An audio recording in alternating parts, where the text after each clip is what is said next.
Olá, muito boa tarde a você que nos acompanha a partir de agora aqui no Gazeta Entrevista. Hoje eu, Juan Rodrigo, fico com você até 2h30 da tarde. Com o Gazeta Entrevista hoje vamos abordar um tema extremamente importante, delicado, mas ao mesmo tempo é lamentável que a gente tenha que falar abertamente sobre isso, por se tratar de um tema, de uma situação que a cada vez a gente observa está aumentando, que é o feminicídio. Ao meu lado tenho a doutora Tatiana Martins, advogada há 20 anos e ultimamente se especializou nessa área. Doutora, bem-vinda ao Gazeta Entrevista. E como estávamos conversando momentos antes de entrarmos no ar, a senhora se viu nessa obrigação de se especializar devido a esse aumento constante. Na verdade, o que aumentou foi a violência contra a mulher. O feminicídio até reduziu de 2023, 2024, né? Em 2024. 2023 a gente estava em segundo, caiu para terceiro. Em 2024 nós realmente reduzimos, teve 10 feminicídios, ainda assim expressivo, é uma quantidade expressiva ainda. O nosso objetivo é tentar aniquilar esse número, né? Não ter mais nenhum tipo de feminicídio. Porque o que é o feminicídio? O feminicídio é o assassinato da mulher pelo simples fato dela ser mulher, por ela estar nessa condição.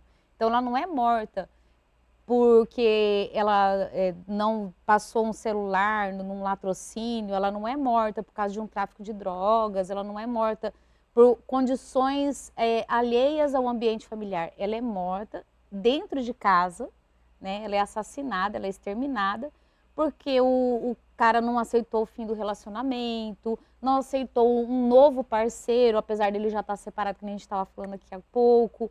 Então, é por conta desse sentimento de posse, de não aceitar um não, né, é que a mulher acaba sendo assassinada. E esse tipo de feminicídio, esse tipo de assassinato que a gente chama de feminicídio. E é o que a gente objetiva, as políticas públicas estão voltadas para que seja reduzido a zero, né? Porque não é para uma mulher ficar com medo do seu próprio lar, né? Não é para mulher, o lar é para ser o lugar seguro da mulher e não o lugar em que ela é morta. E a maioria das mortes ocorrem dentro de casa, né? Quando a gente fala de feminicídio. E é um fator que é totalmente evitável, é possível, através de políticas públicas e educacionais, principalmente, a gente acabar com esse tipo de assassinato. E nós estamos no mês da mulher, né? Então, por isso a importância de falarmos sobre isso. Não é para ser um tema espinhoso, né? Como você colocou, é para ser um tema que tem que permear as famílias brasileiras, ele tem que permear os ambientes em que a gente convive. Nós precisamos falar sobre isso, porque só enfrentando o problema é que a gente consegue resolvê-lo. E esse problema é um problema de todos nós, né? Porque quem mata essa mulher não é um monstro, né? Não é um ponto fora da curva. Ele não é um cara que é psicopata, sociopata. Não, ele é um pai de família, ele é seu irmão, ele é o seu companheiro, ele é o seu marido, né?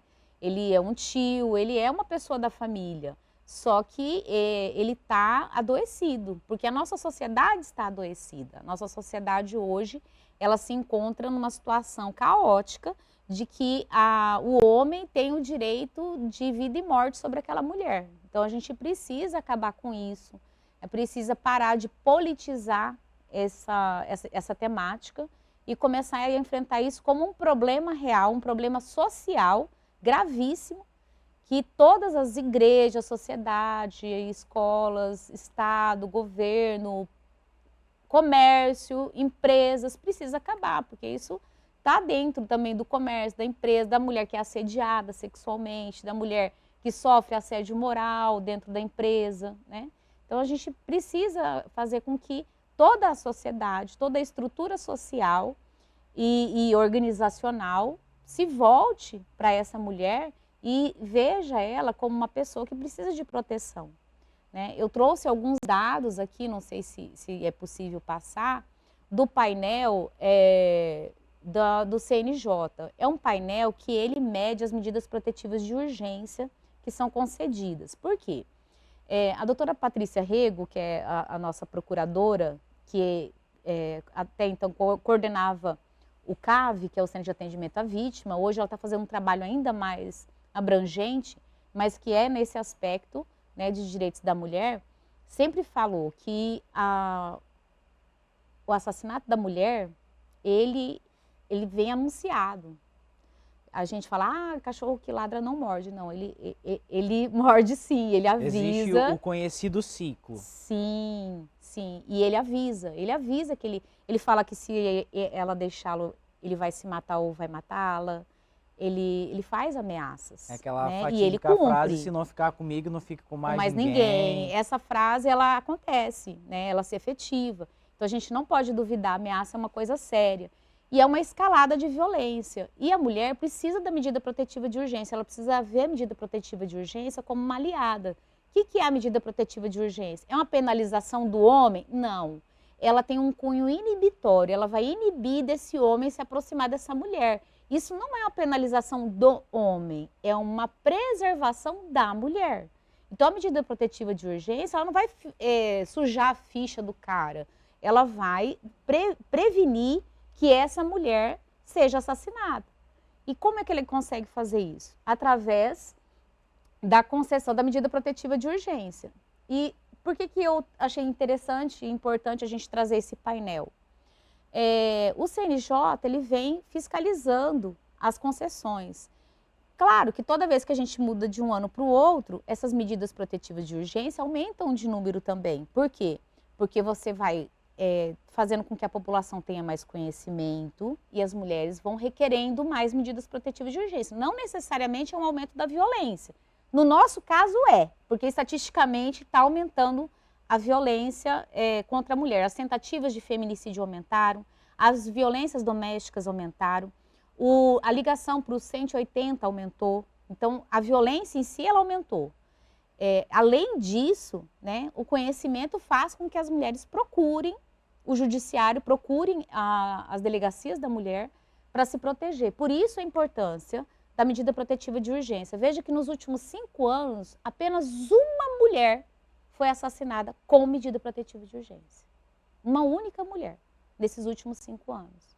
Isso prova o quê? Prova que, de fato, as medidas protetivas de urgência são relevantes e elas salvam vidas. Até sobre isso, doutora, uma coisa que a gente observa muito em relação à medida protetiva, a gente já ouviu que algumas mulheres, às vezes, relatam, eu fui ameaçada por meio de uma ligação, ele ligou pelo celular de um amigo, me ameaçou, fez isso, fez aquilo, mas eu não vou denunciar porque se eu denunciar, aí vai que ele vem e me mate.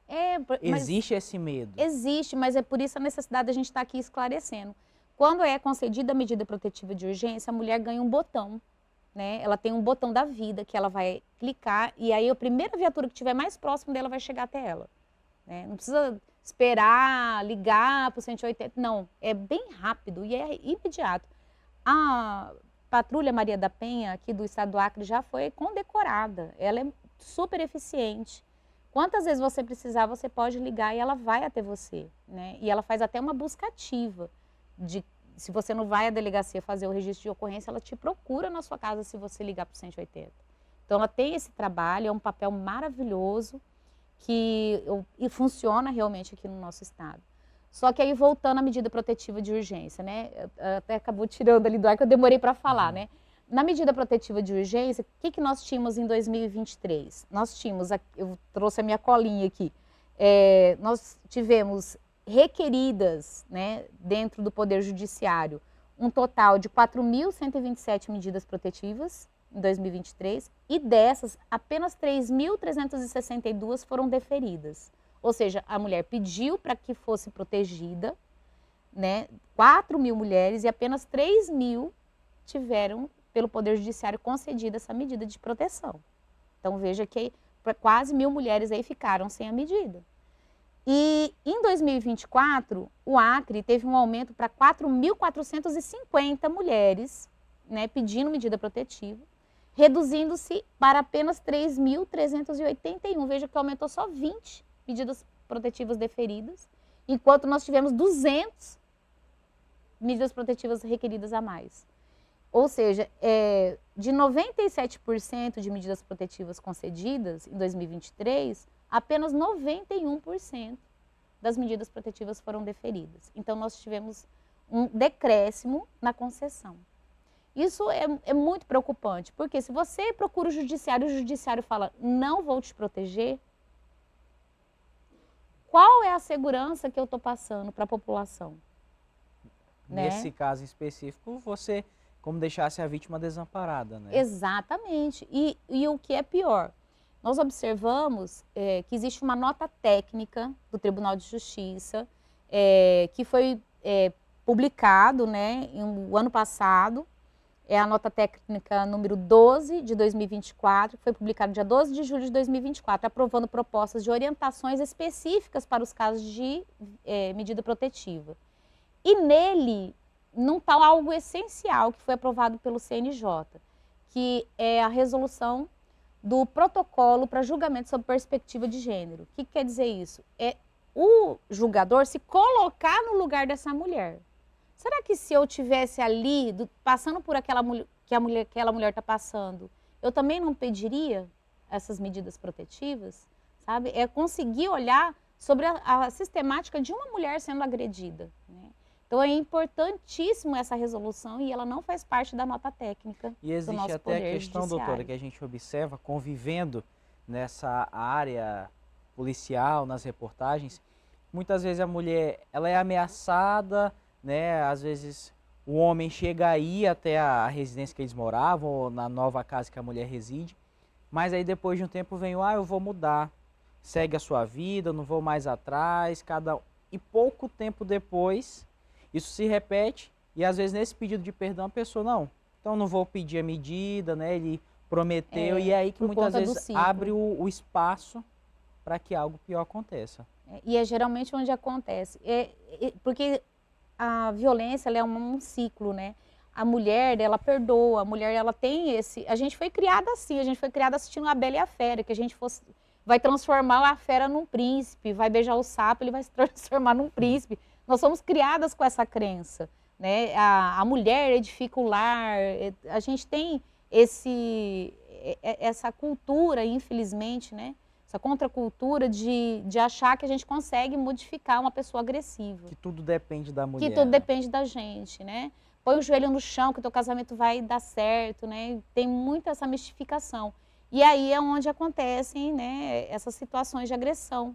Porque ela vira um ciclo, o cara pede perdão, fala que vai parar de beber, vai para a igreja, depois de uma semana ele agride de novo, a mulher perdoa de novo, volta a agredir e assim vai. Não é porque ela gosta de apanhar, é porque ela foi criada para entender que ela é a responsável pela salvação daquele agressor. E quando a gente fala de violência, doutora, a gente não pode falar só especificamente da agressão física, de fato. Não, porque mas não existe com ela a violência começa. psicológica, existe outros fatores que contribuem até mesmo para a pessoa se prevenir com a medida.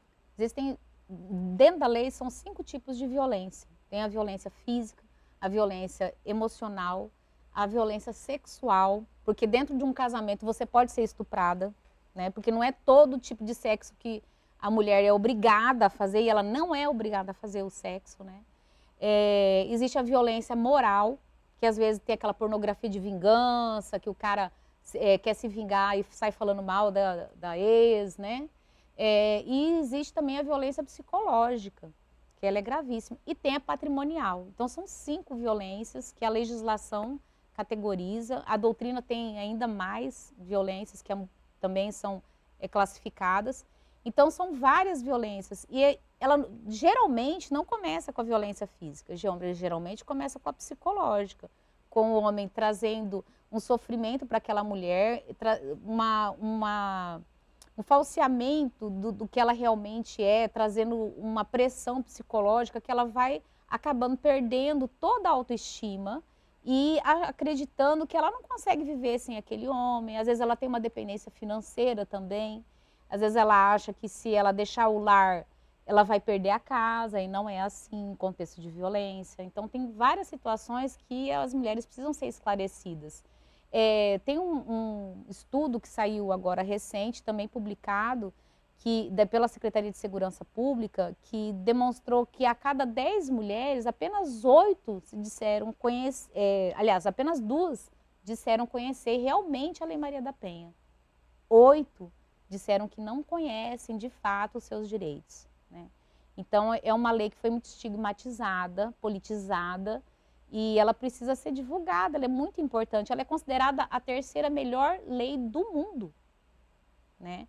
Então, a gente precisa divulgá-la e as mulheres precisam conhecer seus direitos, precisam conhecer as formas de violência que às vezes elas estão passando e não sabem. Às vezes o agressor está praticando a agressão e não sabe, por isso que nós temos, inclusive, os grupos reflexivos, o Tribunal de Justiça possui esses grupos reflexivos. A parte educativa, né? Que é a educação. Doutora, a gente vai fazer um intervalo agora. Certo. Na volta, a gente vai abordar justamente essa questão, tanto dos 10 anos, né, dessas leis, da lei do feminicídio, para trazer detalhes para você e abordar também essa questão da Lei Maria da Penha, que teve atualizações, existem algumas mudanças também, você vai ficar sabendo. Então, vou fazer um intervalo, daqui a pouco a gente retorna ainda com esse assunto.